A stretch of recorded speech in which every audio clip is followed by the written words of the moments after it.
नमस्कार, मी मनीषा जयप्रकाश। आपण पाहत आहात लोकसंदेश न्यूज। पाहूया आजच्या सविस्तर घडामोडी।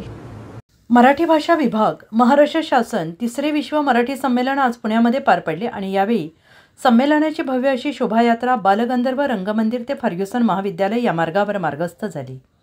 या संमेलनाचे उद्घाटन मुख्यमंत्री देवेंद्र फडणवीस प्रमुख उपस्थितीत यांच्या हस्ते करण्यात आले।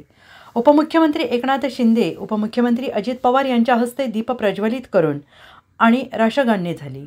यावेळेस केंद्रीय नागरी विमान वाहतूक राज्यमंत्री मुरलीधर मोहोळ, उद्योग व मराठी भाषा मंत्री उदय सामंत, उच्च व तंत्रशिक्षण मंत्री चंद्रकांत पाटील, विधानसभेचे अध्यक्ष राहुल नार्वेकर, विधान परिषदेचे सभापती प्राध्यापक राम शिंदे, उपसभापती डॉक्टर नीलम गोरे, नगरविकास राज्यमंत्री माधुरी मिसाळ उपस्थित होते।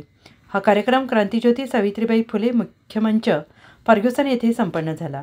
या कार्यक्रमामध्ये पुढील प्रमाणे सादरीकरण करण्यात आले। लाभले आम्हास भाग्य बोलतो मराठी सादर करते संगीतकार कौशल इनामदार यांचे ज्येष्ठ साहित्यिक मधु मंगेश कर्णिक यांचा साहित्यभूषण पुरस्काराने सन्मान करण्यात आला। पुणे जिल्हा प्रमुख पारस मुथा यांचा रिपोर्ट। स्वागत आणि अभिनंदन या निमित्ताने मी करतो।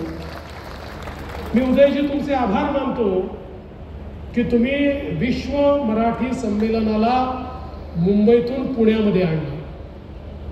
पुणे जे विद्येचं माहेरघर आहे, जी आपली सांस्कृतिक राजधानी आहे आणि माझ्यासारख्या नागपुरी माणसाला तर पुण्याची मराठी म्हणजे प्रमाण मराठी आहे।